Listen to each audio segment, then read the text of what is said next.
Views expressed by Hoot and Holler storytellers do not reflect those of Blue Ridge PBS and may contain themes and language not suitable for all audiences. Viewer discretion is advised.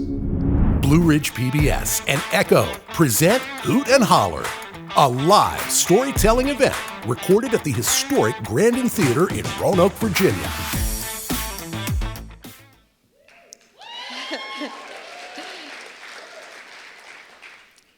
The year was 2016, a particularly rough year, and not just because I'm a Democrat. I'd recently lost my dear mother, and then just a few months later, my beloved dad.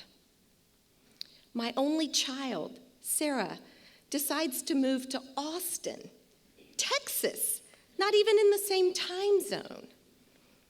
My precious little Bichon fiddles. My loyal companion for 15 years had to be put down.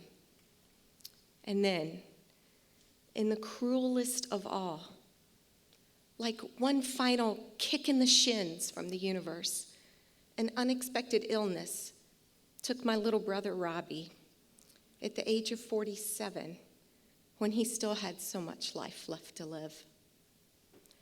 Robbie was amazing. He was this avid outdoorsman who knew the name of every bird, every fish, every mountain peak in Southwest Virginia. He could fix anything. We used to say, if Robbie can't fix it, it ain't broke. He was the one who fearlessly got the possum out of my garage. He was absolutely hilarious, had a wicked sense of humor. After Christmas dinner at my house, I would find things hilariously out of place, like the animals in my Christmas nativity getting to know each other in a biblical way. My candle holders that said Noel would instead be rearranged to read Leon. He's the kind of guy who had a rubber chicken just for fun. He was husband to Mary, dad to Anna and Will, and my brother.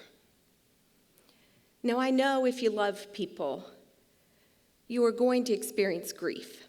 No one gets a pass. And I'm sure most of you have been there. But I was a mess. I would randomly just burst into tears at Kroger, and then I would ask total strangers, what do you really think happens when you die? My friends were worried about me. One trusted friend reached out, and she insisted that I make an appointment to visit her psychic. Wait, what? You have a psychic? How did I not know this? She is a very well-respected professional in our community and apparently has her own personal psychic. Just trust me, Katie, she said. So I did. Visiting the psychic was a bizarre experience, to say the least. I found myself in this Roanoke neighborhood I'd never been to before, entered through the back door of this house, and there she sits, chain smoking, clove cigarettes, and laying out tarot cards on the table in front of her. I sit down. She holds my gaze for an uncomfortable amount of time. All right, we're just gonna skip all this card stuff because I can tell you don't believe in it. It's okay. I can read you just fine. You have a sparkly aura. I do?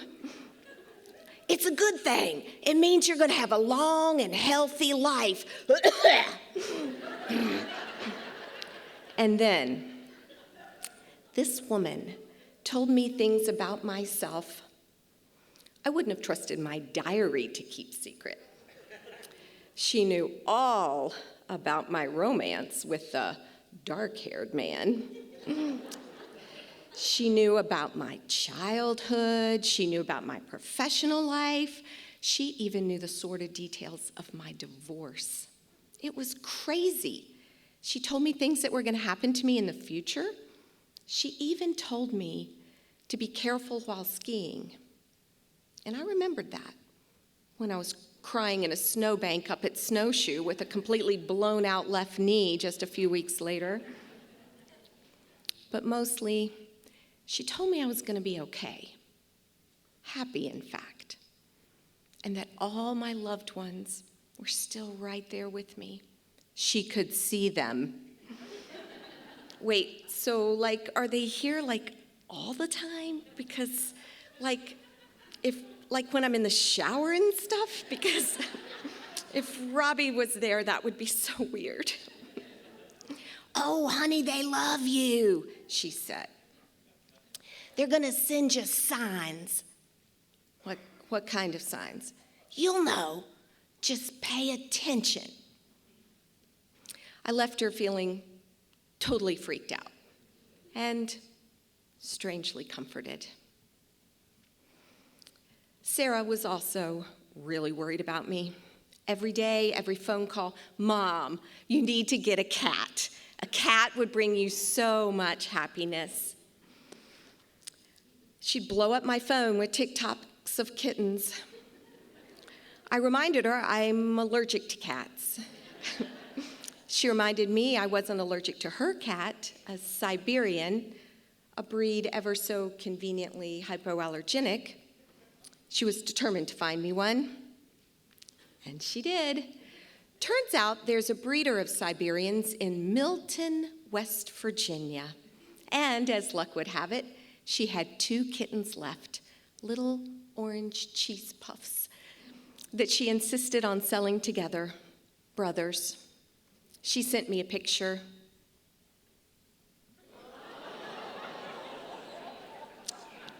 I instantly caved. I mean, look at them.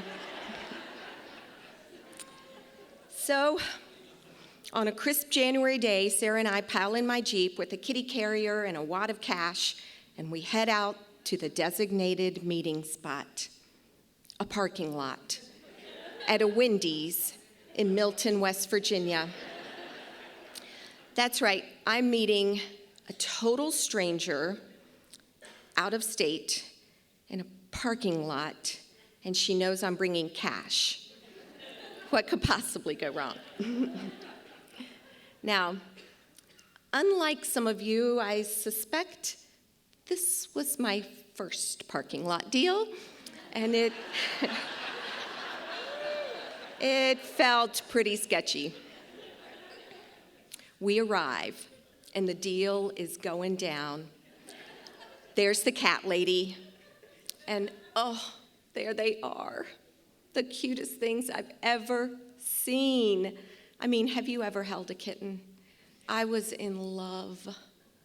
So we did the exchange, cash for cats, complete with official papers, for these were purebred cats. We said our goodbyes. The cat lady turns to go, and then she comes back. She hesitates a minute.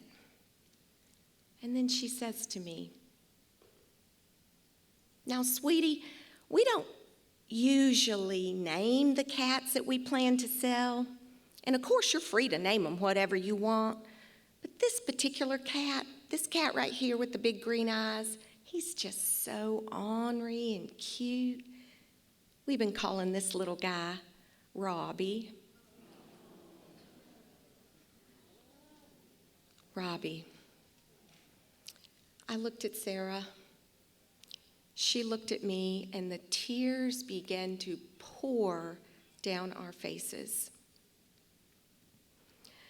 I explained our story to the cat lady, and soon she's crying too, and we're all just a mess of tears and snot and cat hair. It was the best parking lot deal ever. There's more. I know. Now, Robbie is still Robbie Cat, because how could it be any other way? The other kitten, he had this wild, disheveled white hair coming out of his ears, so we named him Bernie, after Bernie Sanders, of course. I know. And they have totally lived into their names. Robbie is curious and smart and a little mischievous. Bernie is humble and other-centered.